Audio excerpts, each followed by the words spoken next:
nyereka uvuga uti twakoze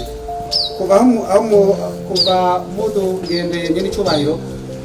twakoze ibikorwa bijanye n'iyi ro ya kabiri niko navuga kubera iki mutavuga muti twaze duheze za mbere tuje ku bya kabiri n'icyubahiro biza kurya amahera gusa n'icyubahiro sinze mwumva ntusubire kuvuga turabibatse ubuhanitaye sinzasubire no kuyumva muri iyi projet ivyige nkaza kwiza gusasa ubu cyo nkuko kunanirwa no kuvuga uti phase D phase 2 le minimum ahasira gusanga hakora le minimum c'est ça que tugende turabe mu twiki ayo yo batwikiya sana tutari turaba mu kirimba ayo batwikiya sana ayo madoro ntuvuze kumbira ka kurya gusa nta kindi mwe mushoboye tubikana ubu we wavuyemo disqualifié hanyuma nzogikabagira audit technique et financier hanyuma ibikurikira tuzobera. Je vous présente l'équipe de projet à vos ordres d'excellence, monsieur le président de la République du Burundi. Umusirikare usanzwe ufise ipeti rya Lieutenant Colonel Leonidas Nibigira yakiranye umukuru w'igihugu icubahiro cishi mu majambo akomeye cyane mu majambo muhikazi ogerera yaramutse abagendeye uyu munsi wari umunezero udasanzwe kubona nyine iteka son excellence Evariste Ndayishimiye agendera ikigo ubuha aho kiriko cubaka inyubako zidasanzwe zo kugwiza uduhwavu mu Burundi.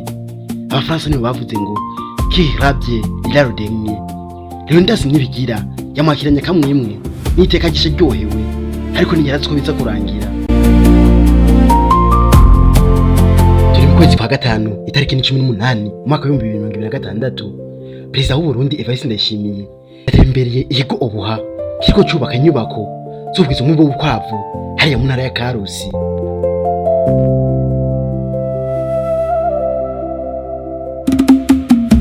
Mbere yuko dutangura ikamanze gusobanurire mbe ubuha niki n'ikigo ca leta n'ishirahamwe rijejwe inyubako za leta rikaba rirongowe na Lieutenant Colonel Nibigira Leonidas. Bubaka inyubako za leta batanga impusa eka n'ibindi byinshi bijanye na urbanisme muri migwi gifaransa. Umukuru w'igihugu agishika mu yo Karusi bamutembereje ariko kuva ku kigo baramurangira ibikorwa bigeze bamubwira uburyo bamaze gukora. Umukuru w'igihugu ivyatishimiye na gatoya yageranye uburyo bamaze gukora n'ibikorwa bigeze. Impari ziba ziratanguye hagati ya Lieutenant Colonel Nibigira Leonidas n'umukuru w'igihugu. Yose hamwe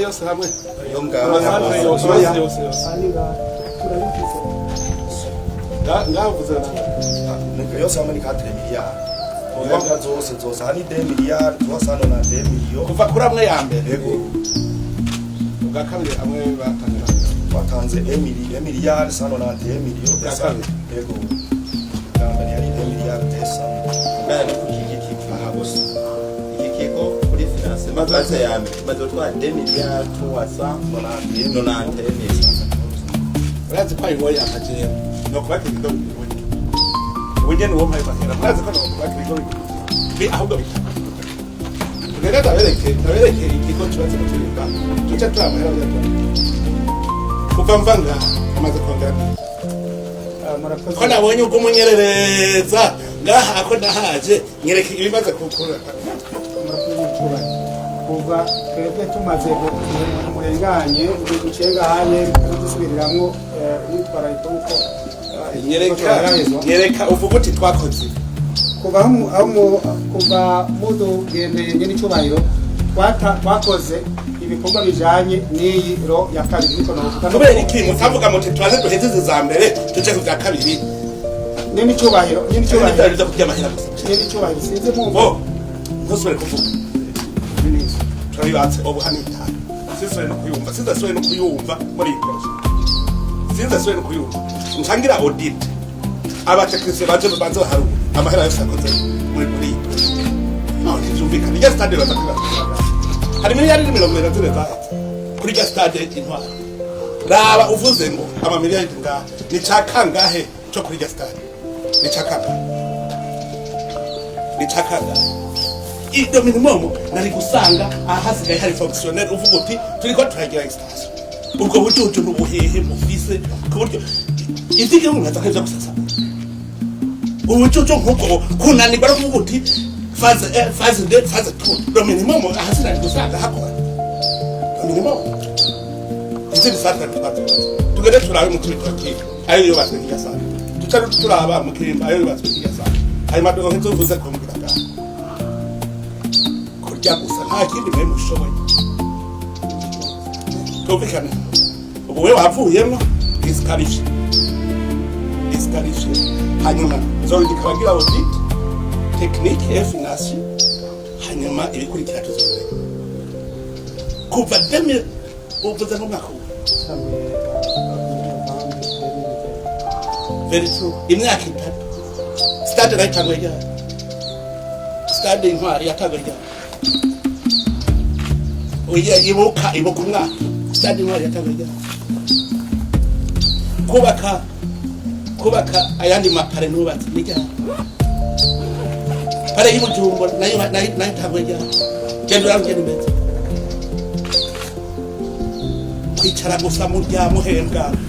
ibi ntizishobora kubisanira minisitiri birondera abatekinisiye bizikore ariko ubunyene ewe mu mezi atarapiranye Lieutenant General Nibigira Korode abaravuye mu mahiganwa ku mugaragaro izuba ryaka abana bandi bati umukuru w'igihugu yakoresha vuri rirerire nk'umuntu akuze afise umuryango afise abana afise abamwubaha afise abatwara ntari kumubwirira hagati mu bantu ntari kumubwira ku mugaragaro yuko atacamaze yuko ashoboye kurya eka n'ibindi bisa n'ivyo abana nabo bati ico nico kibabaje cyonyene naho ingingo n'ibizokurikira bishobora kuba ari bisanzwe ko turamenye umukuru w'igihugu